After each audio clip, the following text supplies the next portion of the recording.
This video will show you how to access and use the movement tracker. The first place you'll go, if you don't have the website bookmarked, is the district website, lsr7.org.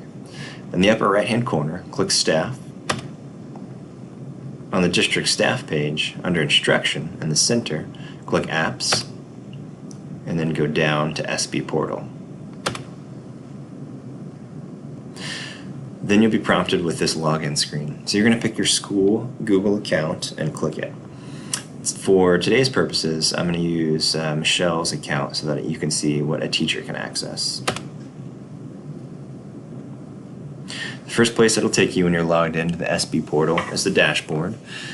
For using the movement tracker today, you're going to, on the left-hand side, click View Student Records. Type in the name of the student that you're going to be entering a movement for.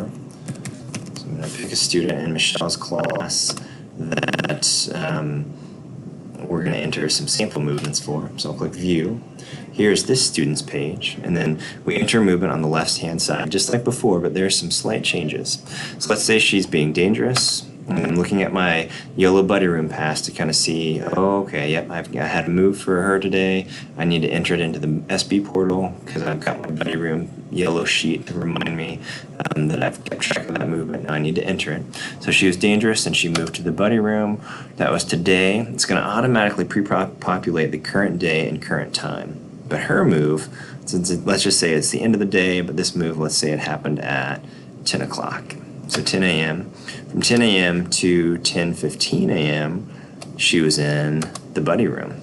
So it says time return. Don't be fooled by that. That's really end time. So the time she started in the buddy room and the time she ended in the buddy room, she was there for 15 minutes. So we're going to save. And we're not going to write any comments. We don't really need any more information, and we don't want to put anything down there that might make it sound like, that might misconstrue the situation. So just leave it at the reason, the location, the date, and the time, total time that student was in that location. So we'll click Save. Anytime you hit a movement, so now we scroll down to here, and it's listed out for her movements for the day. So at 10 a.m., here's the move that we put in. So she moved to the buddy room because she was dangerous at 10 a.m. All these other moves are sample moves that I made from before. When you click on a move, you can delete it or you can change any of this information. You can edit it or delete it. That's a slight change from last year. So now she's been in the buddy room for 15 minutes. She was still being dangerous, so we're going to say that she moved from the buddy room to the focus room. So this move was being dangerous to the focus room. At 10:15 is when she moved to the focus room, and she was there until 11 a.m. Save.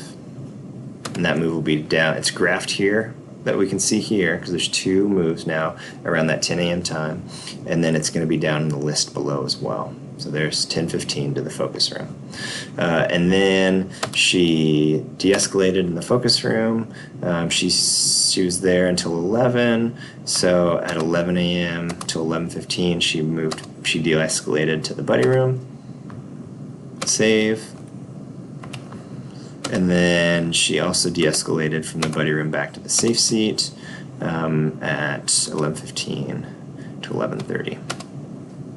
Everything's in 15-minute increments, and it won't let you pick the same time. So you have to pick 11:15 to the next time. So that's why I picked 11:30. Save. So all four of those moves, the two moves up the continuum, she was dangerous, she moved to the buddy room, is down here. She was dangerous still, she moved to the focus room, that's down here. And then the de-escalation from the focus room back to the buddy room, and then the safe seat is down here. And that way it allows it to calculate out of instruction time. So it's calculating the time that she was in the buddy room and focus room as being out of instruction. That is how you access and use the movement tracker.